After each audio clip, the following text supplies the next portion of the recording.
Semoga sholawat serta salam tetap terlimpahkan pada junjungan kita Nabi besar Muhammad sallallahu alaihi wasallam. Baik sekalian yang dimuliakan Allah, tidak terasa seperti yang tadi diumumkan, beberapa hari lagi kita akan memasuki bulan suci Ramadan. Umumnya yang jadi itu wonten acara namanya mengkenang. Yang pertama Bapak Ibu sampun sami napa napa derek. Apa ya? Seneng derek.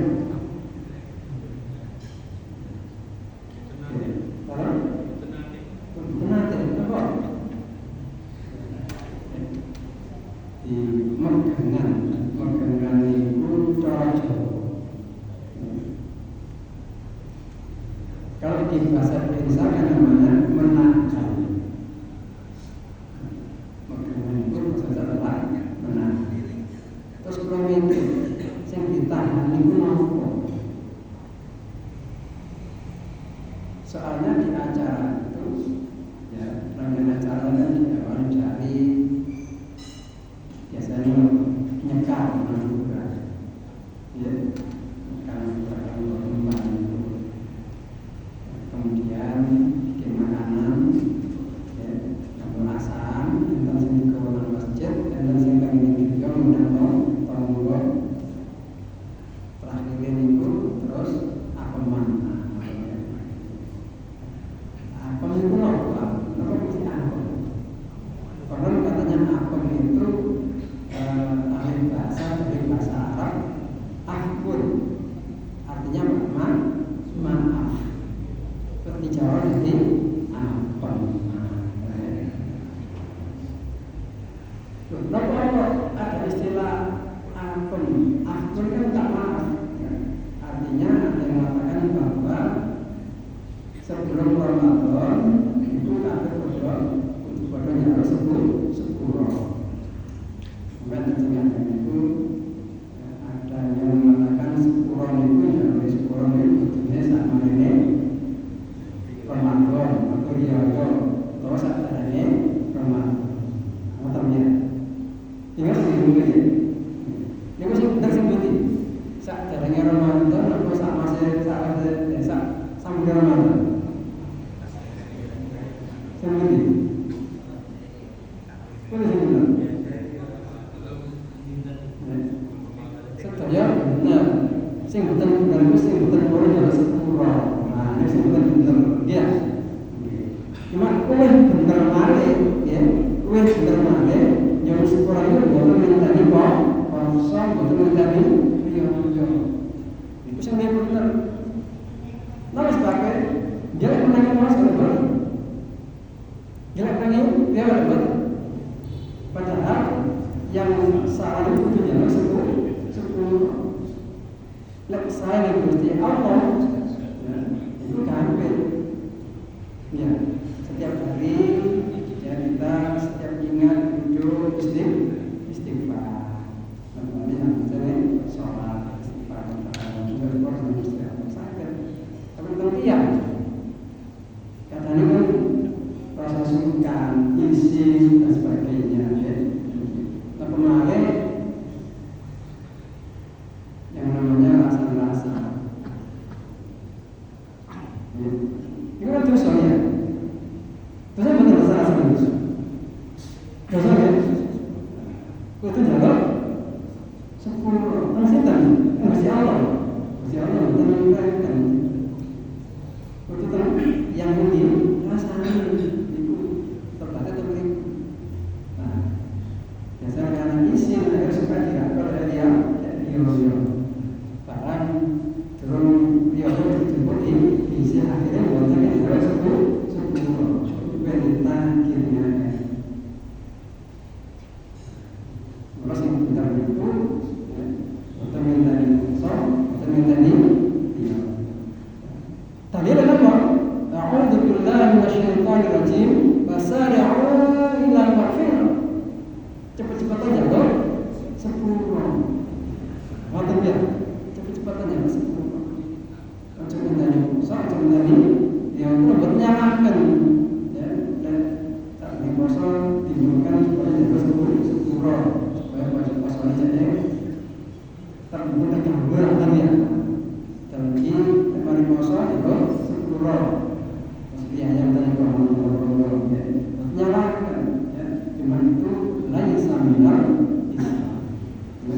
tradisi ngoten itu hanya ada di Jawa, bukan ajaran Islam. Cuma bukan sakit disalahkan yang sepuro ya. Yang ketiga sih bukan boleh jalan sepuro. Macam ya. Cuma imbau ya, sehingga itu ya tidak harus menunggu datang di Ramadan, tidak harus menunggu Ramadan. Tapi ini terkait dengan minta maaf, karena sangat penting sekali. Ya. Jadi kalau kita kesalahan berbawa ke akhirat, ini beban berat. Ya. Kalau ternyata sangat banyak kesalahan kita, bisa menjadi kita jadi orang yang muflis. Kenapa muflis ini? Bangkrut. Ya. Jadi yang bangkrut itu kita bertahan berapa? Kita nanti pulang ke akhirat, ya, bisa juga bangkrut. Masing-masing kita kan berdagang ya dengan Allah, ibadah kepada Allah sama dengan Allah. Tapi bisa bangkrut kalau perdagangan kita ini tidak kita pelihara, kita jaga. Ya. Dan biasanya dimarahi cepat. Bangkrut itu akibat pula dari ini lisan kita ini.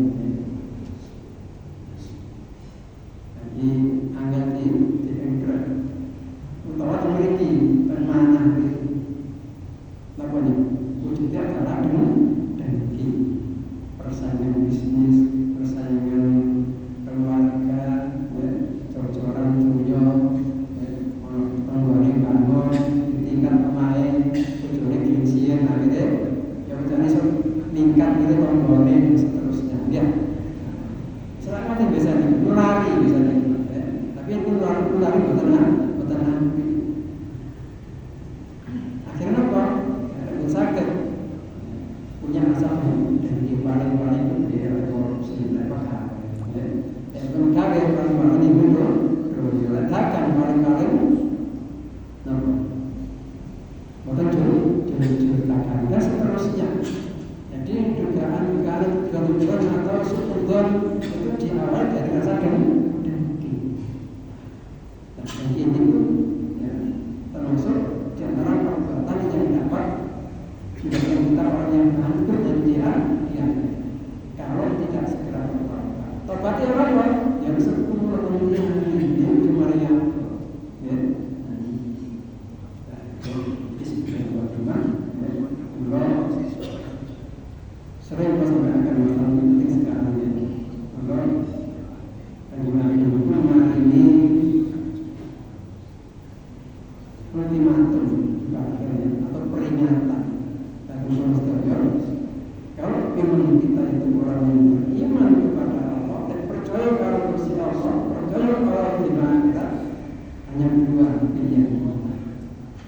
Mengisikan pintu Allah sulit lama. Petang ini jenis cangkem menjual karena cangkem gak cacat. Jadi sepingkem bagian. Akhirnya ngomong sehingga karuan orang lewat diomong. Orang tua balik lewat diomong. Orang tua balik itu lewat diomong. Lambe ini cangkem ini. Itu saya marahi betul soal tapi buatan cross. Ketika berangkat nyata muflis bangkrut ini yang paling saya kenapa daripada nunggu marapioman kalau kayak ini lebih baik di dalam rumah baca Quran dulu Islam kan memang sangat mudah kita terjebak dalam perbuatan dosa. Kemarin syaitan itu nilai terus ya, syaitan itu betul senang Pak kalau itu menggayoni. Makanya Allah katakan syaitan lakum atubul, syaitan itu musuhmu oleh siapa. Jadi syaitan itu buatan serang das kalau masalah ini. Cicit jadi serang ini pingin kalau caranya kalau masalah ini kabeh waktu itu jadi syaitan itu dengan segala cara dilakukan dari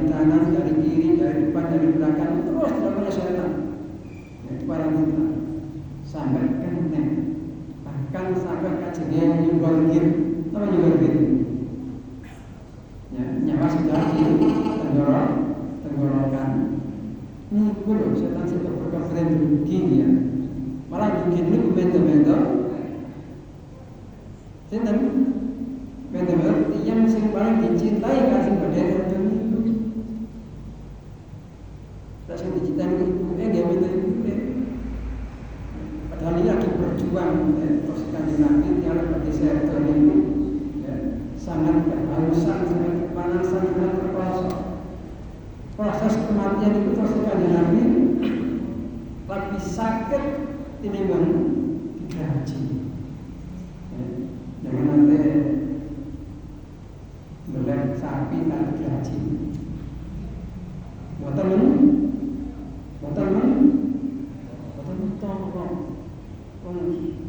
bela sapi kok digaji. Terus Kanjeng Nabi, ya, proses keluarnya nyawang itu terus Kanjeng Nabi tengah diselesaikan itu. Lebih sakit dibanding gaji. Cuma itu pari semerang terus Kanjeng Nabi sahabat kayak roh. Ya, terus ya betul tentang beribadah ini apa? Bayangan digaji loron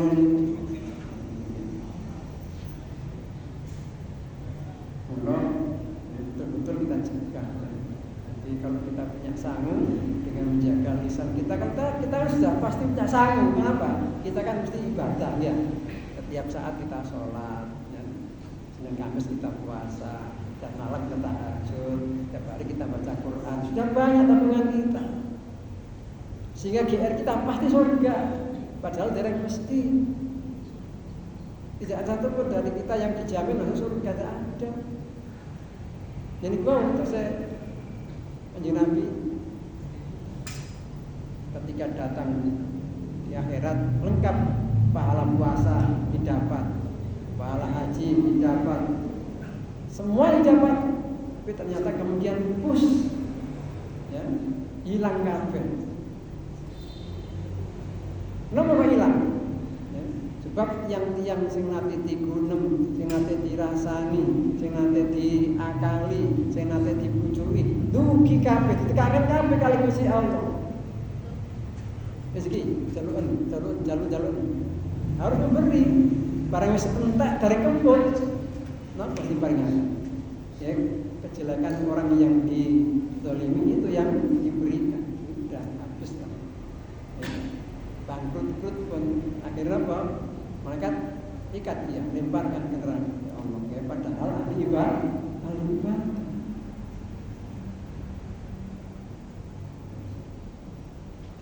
Makanya kita ini masalah ini tidak main-main. Ya. Penting sekali kita menjaga lisan, menjaga hati. Jadi sebagai pertimbangan, kalau tak laksanakan satu ayat surat Al-Baqarah, oke, masuk ayat 65. A'udzu billahi minasy syaithanir rajim. Bismillahirrahmanirrahim.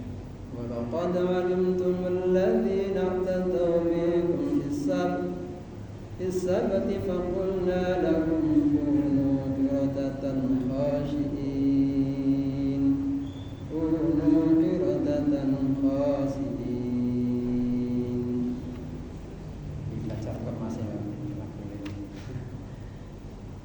Walaqad dan sungguh-sungguh alimtum kalian telah mengetahui alladzina orang-orang yang itadaw mereka melampaui batas minkum dari kalian fis sabti pada hari Sabtu. Faqulna kemudian kami katakan lahum kepada mereka kunu jadilah kalian qiradatan seekor kera khasiin yang ayat ini diawali dengan laqad. Biasanya Bani Israil ini masih berjam Bani Israil ya. Biasanya ya, kalau terkait dengan cerita Bani Israil rata-rata itu diawali dengan wa'id, ya. Tapi ini beda, walaqad, tidak sama. Jadi cerita tentang Bani Israel yang dikutuk oleh Allah menjadi monyet, menjadi kera, itu bukan pada masa Nabi Musa, ya. Sehingga ya, mereka ini bukan ahli Taurat, karena wa'id, ketika ayat wa'id, ya, itu rata-rata itu adalah ahli kitab, mereka yang menangi Taurat, yaitu pada Nabi Musa. Ya, cerita wa'id ini seperti itu. Nah, ini karena ini beda, ya, jadi ini termasuk umatnya Nabi Daud. Nabi Daud dengan Nabi Musa itu jaraknya sekitar 200 tahunan. Sehingga Bani Israil yang ini tidak menangi kita. Tetapi mereka Bani Israil ini, yaitu orang-orang Yahudi yang ada di Madinah pada zaman Nabi Muhammad itu, mereka sudah mengetahui tentang cerita nenek moyangnya yang dahulu yang dikutuk oleh Allah menjadi kera. Mereka sudah mengetahui cerita itu secara turun-temurun tentang nenek moyang mereka yang menjadi kera. Sehingga dengan cerita itu diceritakan kembali oleh Allah dalam Al-Quran, yang tentu mereka heran. Kenapa? Karena nggak mungkin Muhammad tahu, tapi kok bisa tahu? Berarti kalimat itu bukan dari Muhammad, itu tujuannya agar mereka yakin bahwa ini adalah firman Allah. Ya. Jadi ini ditujukan kepada Bani Israil atau orang-orang Yahudi yang ada di Madinah pada zaman Rasulullah, untuk mengingatkan mereka. Ingatkan tujuannya apa? Supaya mereka masuk Islam, kembali kepada Allah. Ingat bagaimana nenek moyang kamu dulu yang oleh Allah jadikan kera. Dikarenakan apa? Karena dolim. Ini kita tahu melampaui batas. Jadi menurut sejarah yang disampaikan oleh Ibnu Abbas, dahulu sebenarnya ibadah orang Bani Israil itu sama dengan kita. Jadi kumpulnya itu adalah hari Jumat. Cuman kemudian mereka mengubah dari hari Jumat itu diubah hari Sabtu oleh mereka. Mereka sendiri yang mengubah itu, ya. Sehingga kemudian oleh Allah diuji, ya. Karena mereka hidupnya di tepi pantai, kemudian diuji oleh Allah. Ikan-ikan yang ada di laut itu, ya, bermunculan itu pada hari Sabtu, secara misterius bermuncul di hari Sabtu. Selain hari Sabtu tidak banyak yang muncul. Sementara karena mereka mengubah dari hari Jumat ke hari Sabtu itu, maka kemudian dibuat aturan oleh Allah, mereka dilarang melaksanakan segala aktivitas dunia di hari Sabtu. Jadi hari Sabtu itu hanya murni untuk ibadah kepada Allah. Jadi ibadah mereka adalah hari Sabtu. Khusus ibadah, tidak boleh ada aktivitas dunia di hari Sabtu. Kemudian diuji oleh Allah, karena mata pencarian mereka adalah nelayan, cari ikan. Ikan itu tidak dimunculkan oleh Allah sehingga banyak bermunculan pada hari Sabtu. Sementara tidak boleh ngelaut karena hari Sabtu. Sedangkan hari-hari yang lain sepi ikannya, tidak kelihatan muncul seperti hari Sabtu. Akhirnya mereka membuat khilaf. Di coro-coro ngakal-ngakali gitu ya. Bahasa Indonesia namanya tipu muslihat, ya. Bahasa Arab namanya khilaf. Mereka membuat jebakan atau apa namanya? Kalau sekarang jala istilahnya, ya. Jadi perangkap ikan. Mereka memasang perangkap ikan itu pada hari Jumat, ya. Pada hari Jumat mereka pasang perangkap ikan Jumat, ya. Kemudian diambil hari ya, Sabtu malam yang sudah lewat Sabtunya. Sehingga di hari Sabtu itu mereka memang tidak beraktivitas, tetapi yang bekerja adalah perangkapnya. Ini mereka buat kira itu. Kenapa kok mereka sampai seperti itu? Kenapa yang kok nggak di hari yang lain saja? Karena mereka tahu dilalah ikan itu banyak bermunculan di hari Sabtu. Emang hari Minggu tidak seperti itu. Tidak banyak ikan muncul. Senin juga sama, Selasa sama. Justru yang banyak bermunculan ikan itu seperti kayak bersenang ria ya, berdang ria itu hari Sabtu itu ikan bermunculan banyak. Sehingga mereka tergiur hari Sabtu itu. Tapi gimana cara dilarang? Akhirnya mereka pasang perangkap di hari Jumat, diambil hari Sabtu malam, pas malam gitu ya. Kayak masih benar, nggak salah. Karena apa? Karena hari Sabtu mereka beribadah tetap, datang ke tempat ibadah tetap mereka, tidak beraktivitas dunia. Ya. Tetapi yang bekerja adalah perangkapnya. Artinya apa? Sistem madrasah dihitung dengan bekerja. Nah, perbuatan ini tidak diridhoi oleh Allah. Ya. Karena mereka membuat khilaf tadi itu, buat muslihat itu. Allah yang tahu nanti mereka. Bagi tidak dijaroi ini ada kemangan gitu ya. Akhirnya mereka membuat asalnya satu orang ya. Kemudian ada yang menangi niru. Akhirnya orang sak kampung niru kabeh. Sabtu pertama ya masih dibiarkan oleh Allah karena mereka sembunyi-sembunyi. Tapi lama-lama ya ini kok tidak bisa dibiarkan. Akhirnya dilaknat oleh Allah mereka.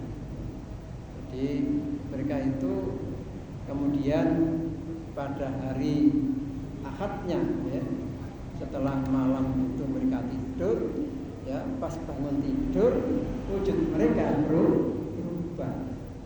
Jadi mereka itu keluar rumah sudah kelihatan berubah. Yang tahu siapa? Ya, yang melihat itu berubah jadi ya jadi monyet semuanya. Jadi bukan kok terus wah ngumpul kasih monyet dengan buatan kayak sulapan ya. Jadi begitu bangun tidur berubah wajah jadi monyet semua, jadi keras semua. Kemudian dalam riwayat itu yang disampaikan oleh Ibnu Abbas, mereka jadi monyet itu hanya selama 3 hari. Jadi selama 3 hari itu mereka setelah tahu dirubah oleh Allah jadi monyet, mungkin menyesal tapi tidak berguna. Ya. Sehingga mereka seperti orang putus asa, tidak mau makan, tidak mau minum. Pas jangkep 3 hari, akhirnya semuanya meninggal dunia. Jadi tidak ada istilah manusia itu asalnya ada turunan monyet bukan berada, karena itu semuanya sudah meninggal dunia. Oke. Jadi dimatikan semua oleh Allah ya, lantaran mereka tidak ada yang mau makan minum tadi itu selama 3 hari. Ini berbeda dari Banu. Oke, ini cerita nyata, cuman bukan di zaman kita, tapi di zaman jauh, yaitu zaman Nabi Daud. Oke. Ini masih termasuk Bani Israil. Jadi memang kenapa ya oleh Allah kok dijadikan kera, kok tidak dijadikan harimau atau singa? Ya. Kenapa kera? Ini yang harus kita pikirkan. Ya. Kenapa? Karena perbuatan itu mirip kera. Ya. Panjang nanti misalnya kera. Sama saat ini kita sekonten misalnya. Ya. Nabi akan bantu, minta pancet. Nah, ya. Kita cangar mereka. Ya, kita nyegati yang tadi. Colotan nyegati. Sudah nyegati. Kerah-kerah di bawah. Cekati kayak pisang ben corona ya. Dicegat mobilnya dicegat. Itu kalau saat ini zaman ini kalau pas sering nang mereka. Jadi kera itu di samping punya makanan, ya, buat urusan kita, saya ngapa? Saya nyimpen, ingat bisa. Tadi di gambaran kita yang apa?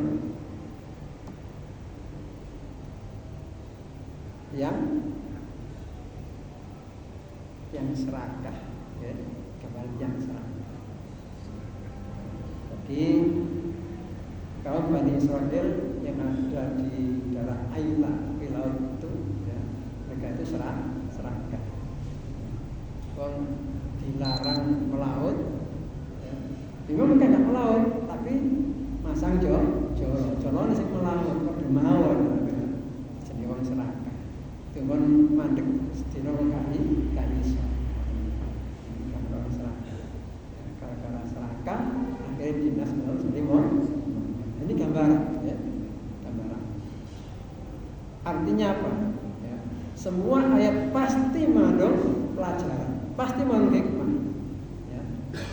Termasuk tidak hanya kepada Bani Israel saja, termasuk kita semua. Jangan sampai kita ini memiliki sifat seperti itu serakah. Bab yang serakah oleh sedikit rasa wedine datang Gusti Allah. Kalah karo hawa nafsunya. Sebab kandhangan yang serakah niku mesti sangat mencintai urusan dunia. Misalnya enten pemilihan bupati, kepengin jadi bupati, ya apa carane menang? Yang penting iso menang. Ya apa carane? Ya. Jadi pedagang. Ya apa carane iso menguasai pasar? Ya apa carane? Semua, ya, semua perbuatan kalau dilandasi serakah, ya, itu pasti ada unsur kedoliman. Pasti ada unsur merugikan orang lain.